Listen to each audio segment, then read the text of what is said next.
Hello students, online class में आपका स्वागत है। परसों के विभाजन शास्त्र की अपन ने जो है प्रोफेसर फर्स्ट का अध्ययन कर लिया था, ठीक है। अब जो है प्रोफेस के बाद दूसरे नंबर पर जो अपने आप की है वो है मेटाफेज फर्स्ट। दूसरे नंबर की मेटाफेज फर्स्ट। तो मेटाफेज फर्स्ट जो है ध्यान देना, इसमें कौन कौन सी घटनाएं होती है। नंबर 1, सभी शब्दार्थ गुणसूत्र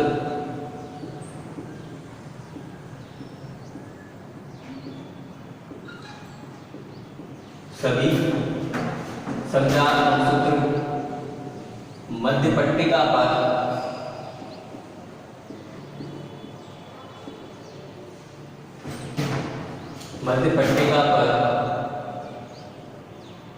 व्यवस्थित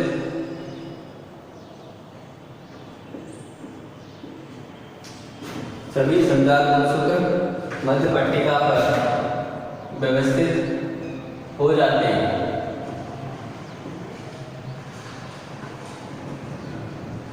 ठीक है। दूसरी बात, यहां पर तर्कतंतु का निर्माण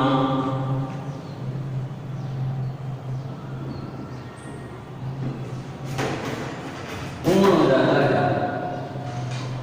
तर्कतंतु का निर्माण पूर्ण हो जाता है, ओके। तीसरी बात, गुणसूत्र बिंदु तर्कतंतुओं से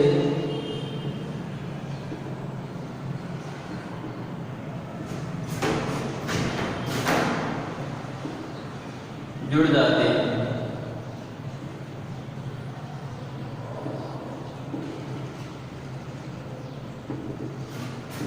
गुणसूत्र बिंदु तर्कतंतुओं से जुड़ जाते हैं। अब इस चित्र के द्वारा कैसे शो करेंगे, वही अपने तारकाकार और इसके द्वारा जो है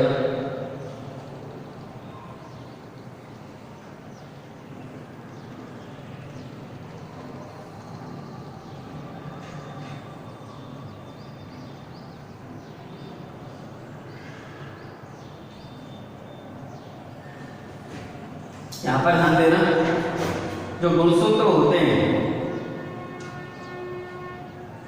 मध्य प्लेट पर आकर व्यवस्थित हो जाते हैं। इस पर आकर व्यवस्थित हो जाते हैं, मध्य प्लेट पर आकर व्यवस्थित हो जाते हैं, इस प्रकार से, ठीक है। तो अगर गुणसूत्र बनाए देखिए,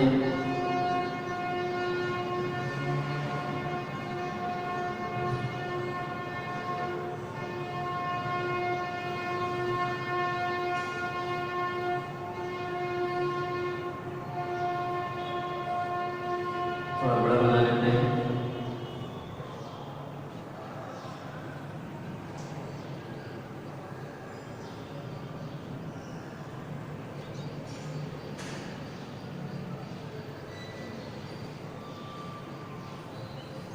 इस प्रकार से जो गुणसूत्र है मध्य प्लेट पर आकर व्यवस्थित हो जाते हैं, okay.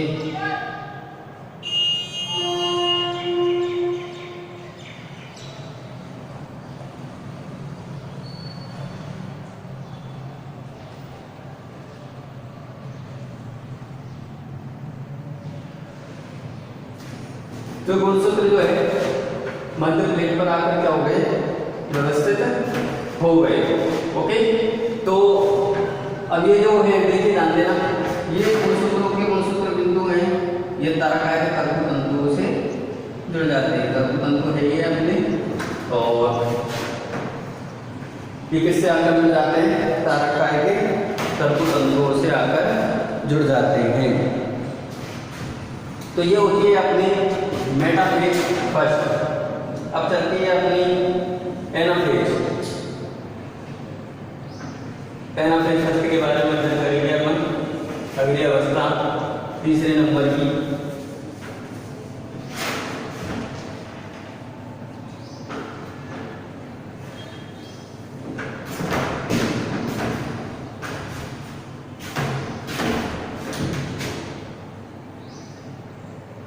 Anaphase first. Anaphase first में ध्यान देना, यहां घटना कौन सी होती देखिए, यहां समसूत्र विभाजन की तरह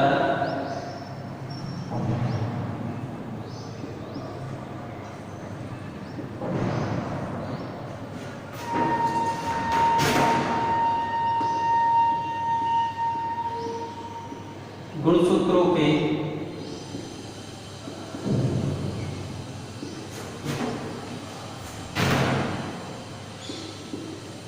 गुणसूत्र बिंदुओं का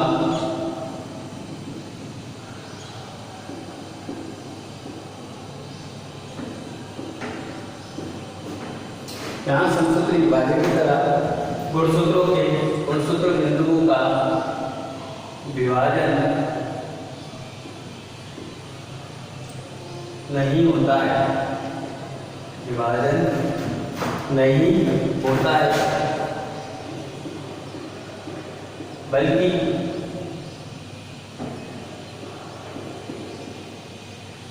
समजात गुणसूत्र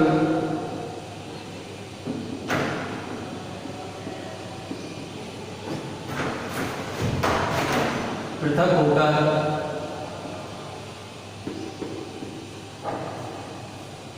विपरीत ध्रुवों की ओर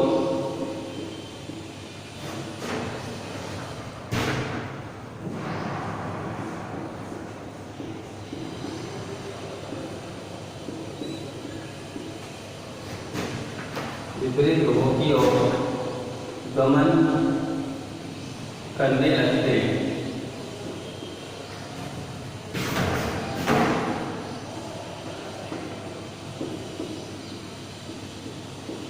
ठीक है। दूसरा,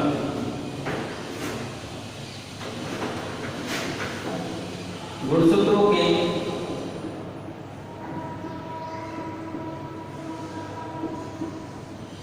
ध्रुवों पर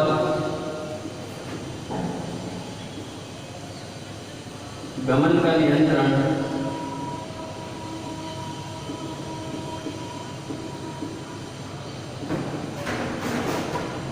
तंतुओं के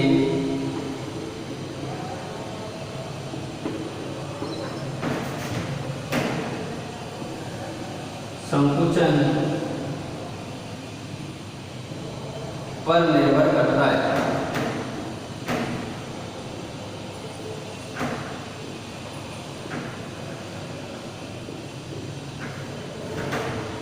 इसी घटना प्रत्येक गुणसूत्र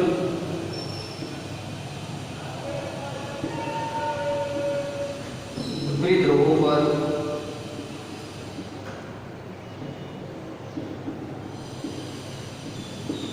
पहुंचकर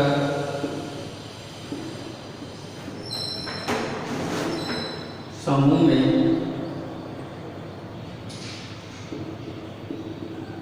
एकत्रित हो जाते हैं। समूह में एकत्रित हो जाते हैं। प्रत्येक गुणसूत्र विपरीत ध्रुवों पर पहुंचकर समूह में एकत्रित हो जाते हैं, जिससे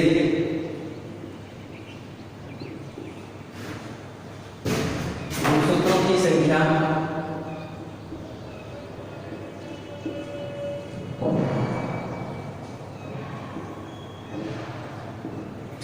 आधी रह जाती है।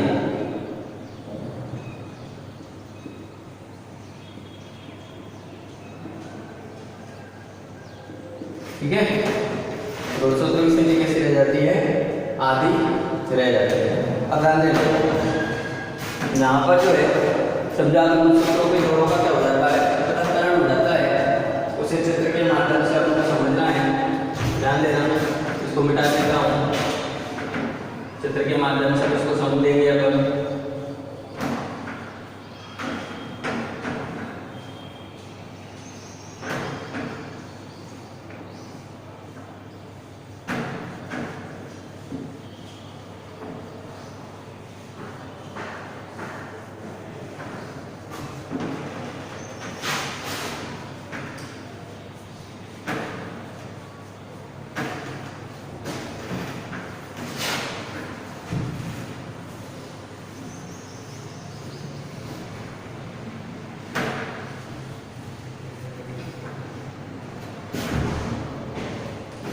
देखिए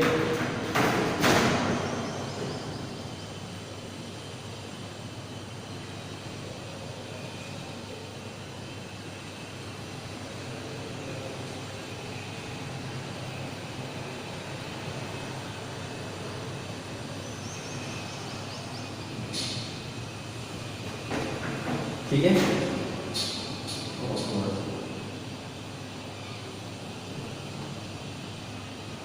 ओके। ये दूसरा दो प्रतिशत का है ये तर्क तंत्र ही है। अब जो गुणसूत्र होते हैं समझात्मक सूत्र पहले इस प्रकार थे, इस प्रकार थे। अब ये क्या है, पृथक्करण हो जाता है, क्या हो जाता है, पृथक्करण। इस प्रकार से तो कर सकते हैं इसे।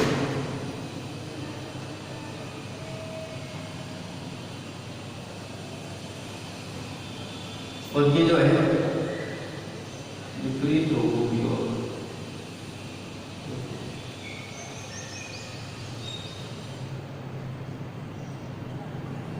हो रहा है, ठीक है। इसी प्रकार कर दें,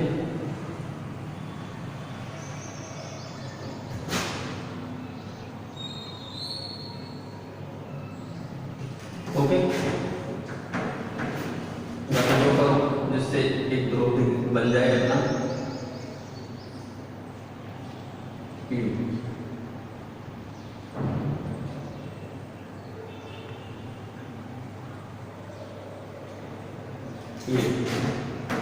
इस प्रकार से जो है ये विपरीत ध्रुवों की ओर क्या करने लगते हैं, गमन करने लगते हैं, ठीक है।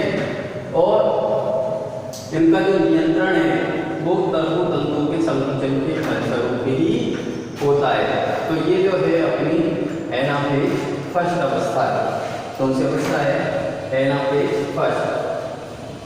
अब ध्यान देना, अगली अवस्था के बारे में जो अध्ययन कर रहे हैं उसका नाम है टेलोफेज फर्स्ट।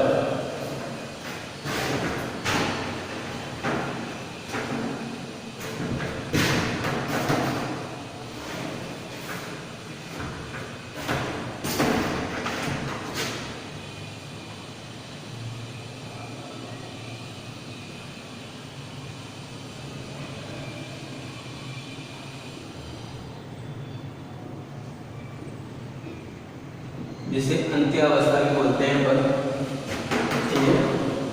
इस अवस्था में क्या होता है, इस अवस्था में पहली घटना गुणसूत्र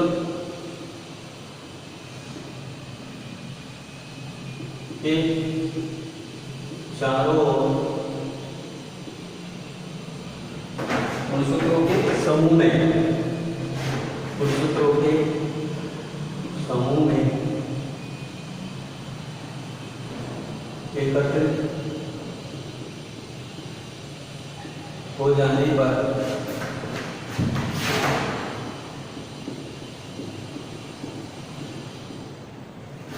गुणसूत्रों के समूह में एकत्रित हो जाने पर क्रोमेटिन जालिका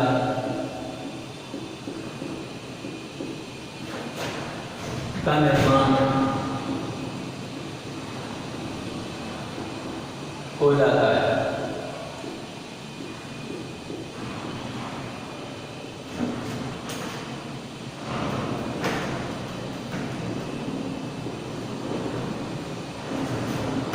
दूसरा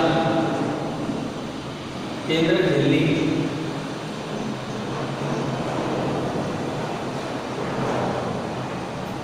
में केंद्रित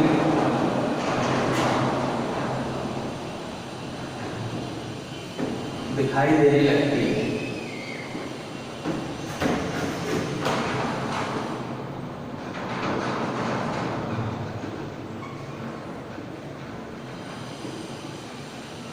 केंद्रक झिल्ली में केंद्रित दिखाई देने लगती है। तीसरा,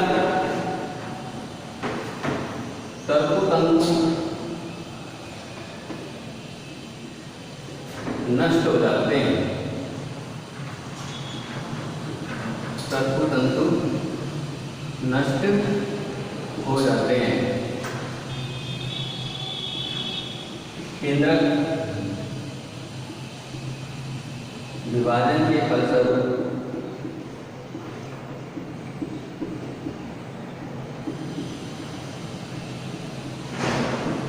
दो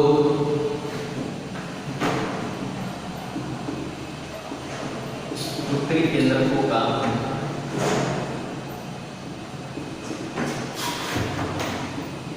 निर्माण होता है। यहाँ तक अपने जो है केंद्र विभाजन की प्रक्रिया चल रही थी, आप जानते ही हो। इसके बाद कोशिका द्रव्य विभाजन की प्रक्रिया चल रही है। तो कोशिका विभाजन में सब दो उत्तरी केंद्रकों का निर्माण हो जाता है, यानी कोई फली अवस्था प्राप्त हो जाएगी। और यहाँ पर जो है ये केंद्र झिल्ली दिखाई देने लग जाती है। ठीक है,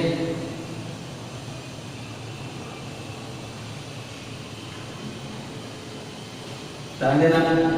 और जो है गुणसूत्र कॉम्बिटिव जालिका का निर्माण हो जाता है इस प्रकार। ओके, यानी पहले वाली अवस्था ही प्राप्त हो जाती है। तो ये जो है अपने नामांकित कर सकते हैं इसे केंद्र झिल्ली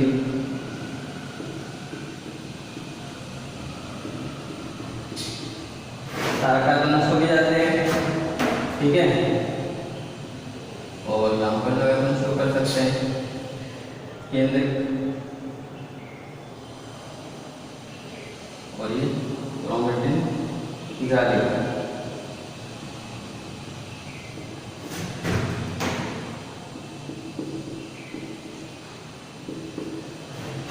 तो ये टीलोफेज अवस्था है इनमें। यहाँ पर जो है केंद्र विभाजन की प्रक्रिया पूर्ण होती है। इसके बाद में चलता है कोशिका द्रव्य विभाजन। कोशिका द्रव्य विभाजन वही अपन ने जो समसूत्री विभाजन पढ़ा था उसी की तरह होता है। जंतु कोशिकाओं में विभेदन विधि द्वारा और पादप कोशिकाओं में कौन सी कोशिका पटलिका विधि के द्वारा होता है। जब कोशिका द्रव्य विभाजन की प्रक्रिया होती है तो कोशिका द्रव्य विभाजन के द्वारा यहाँ पर जो द्विगुणित कोशिका होती है, द्विगुणित कोशिका से एक द्विगुणित कोशिका से, ये लिख लेना, एक द्विगुणित कोशिका से दो अगुणित कोशिका का निर्माण होता है। ठीक है, इसके द्वारा कोशिका द्रव्य विभाजन के द्वारा। तो यहाँ पर अपने जो है समसूत्री विभाजन फर्स्ट में जो है टीलोफेज फर्स्ट के बाद में अपने जो है अपन कह सकते हैं यहाँ पर केंद्र विभाजन के फलस्वरूप दो उत्तरी केंद्रकों का क्या हो जाता है, निर्माण हो जाता है। ठीक है, फिर कोशिका द्रव्य की विभाजन की प्रक्रिया होती है। इसके बाद में यहाँ पर चालू होता है अर्धसूत्री विभाजन सेकेंड। कौन सा होता है? अर्धसूत्री विभाजन सेकेंड। तो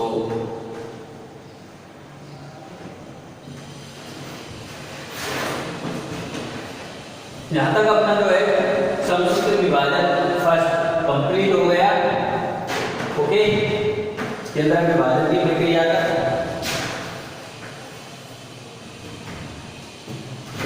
और इसके बाद में चालू होगा अपने और सूत्र विभाजन सेकंड।